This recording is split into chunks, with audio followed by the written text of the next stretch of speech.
Welcome back to WagerTalk.com Sunday Wildcard action. We're going to take a look, started off with Seattle at Minnesota. Guys, I got to tell you, this game of the four probably gave me the most problems looking at it because they just played a month ago and it was such a lopsided game. Yeah. Seattle, they're playing super football right now. We talked about the Pittsburgh, the public loving Pittsburgh. Well, the public's loving Seattle right now, too. They've been to the Super Bowl the past 2 years. They're making their late season run. We always hear the phrase, peaking at the right time. They're definitely peaking at the right time. And all of a sudden, they're doing it with offenses. Russell Wilson is like insane.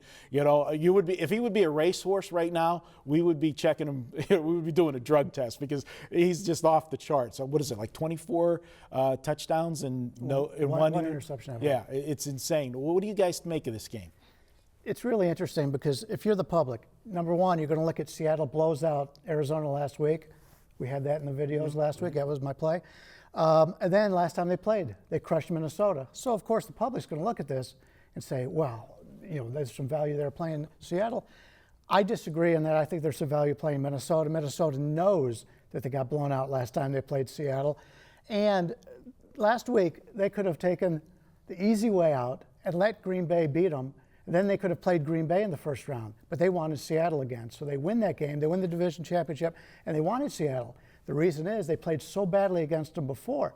Now, the only problem you have with Seattle is they've got to be able, with Minnesota is they've got to be able to establish the run. They've been so pro running the football on first down this year. Usually 51% of the time, they've been doing it 71% of the time with Adrian Peterson.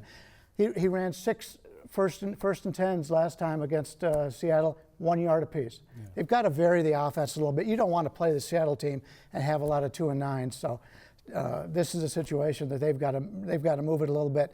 But Seattle right now, I think, is a little bit overrated.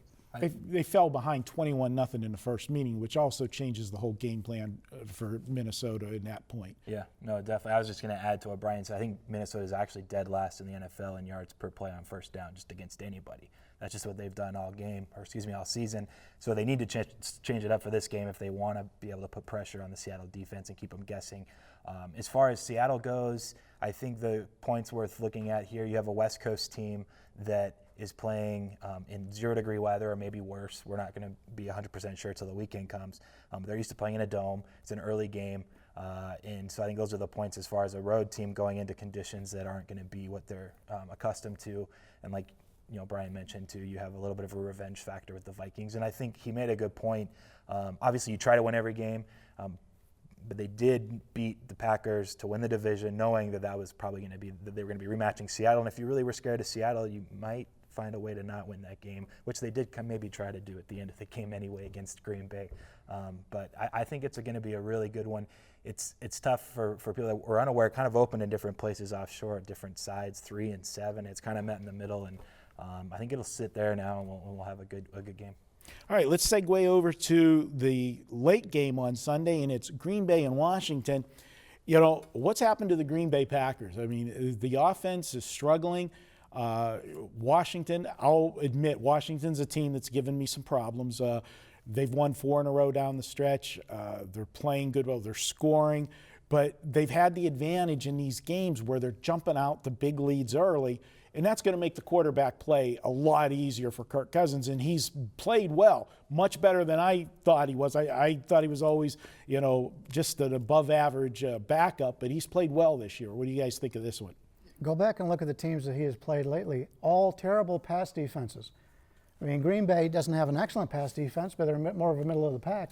But it's a different situation there. And Aaron Rodgers, I think, has some health concerns that'll come out after the season's over because he just hasn't played well at all this year.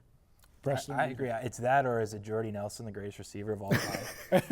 Randall Cobb can't do anything either now that he's supposedly the guy. And Aaron Rodgers, I hope that they're kind of, in a weird way, hope that he is kind of hurt because I've been pretty disappointed in Green Bay in general. I was looking before we came. They're like 29th in offense this year in yards per play. Last year, they were tied for first with the Steelers. The year before, they were top 4 or 5. So it's this drop-off for Jordy Nelson. I mean, I think there is something else going on. I think the game's lined perfectly. Again, I haven't made any plays in these two either. And I might look at the total in this one. I'm not going to give it away yet if I end up making a play. But yeah, Washington, Redskins, Kirk Cousins been really good. It doesn't, sometimes it doesn't matter who you play. You just have the confidence. You're slinging it. He's throwing 70-something% or whatever in those last 5 or 6 home games. If they continue with that, I think it will be tough for the Packers ultimately to win on the road. But it's one of those where you don't want to get I guess what I want to say to end this video quick, the Packers are typically a public team, right? And now the perception, though, is that Washington's probably going to win. They're the better team as of late, and they're at home. So how is that going to that battle, I think, intrigues me. So 2 things I'll throw out to you guys. If Washington wins on Sunday, they'll do something that they haven't done all season. They have 9 wins. They have not beaten a team with a winning record yet. The closest they've had was beating Buffalo, who finished the season at 8-8. Well, they do play in the worst division, so everybody that they played in their division has a losing record.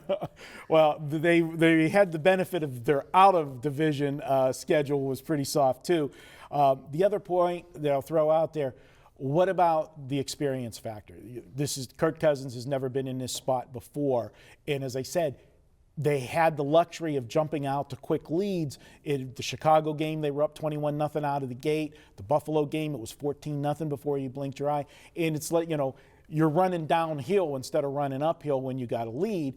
If they don't get that lead, and it is a game for any extended period of time, does that experience then come into play?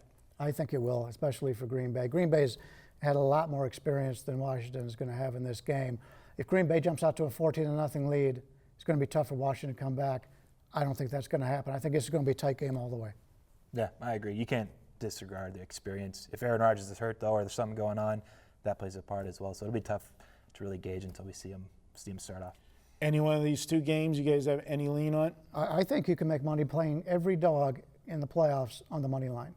I think the worst they do is go 2-2, and you make money. What about, just throw out there for the guys, again, we got a couple games that are around pick 'em, but if one of these games land at 1.5, 2.5, teaser value. The problem I have with teasers in the playoffs is during the regular season, especially if you're playing divisional rivals, we got to play them more than once, you don't tend to run up a score, you just run the ball and take time off the clock. Now it's you win or you're out. And you see a lot more blowouts in the playoffs, especially if it's a major mismatch. We saw it in the college football Final Four. Yeah. If you wanted to bet one now, I would bet the Bengals getting 8.5 before that comes, too much lower, and getting the Vikings at 10.5 versus getting to 4, 3.5, or 3 by kick. So getting over that 10, I guess, would be my teaser value if there's such thing. And I just do want to point out the totals in these games are lower than they have been in 14 years or something. Right. So ever since they changed the rules to more passing. So there may be some teaser value in that regard over the key numbers. All right, guys, good stuff as always. And head on over to WagerTalk.com. If you're new to WagerTalk, after your first $12 purchase, just email support with your username, and we'll put a $50 bonus in your account to use any way you want at WagerTalk. And you could use that $50 towards a weekend all-access package, $69. Pick your favorite capper and get all of their plays Thursday through Monday, both football and basketball. Head over to WagerTalk.com. Be sure to check out all of our other videos at WagerTalk. Enjoy the games this week. We'll talk to you next week.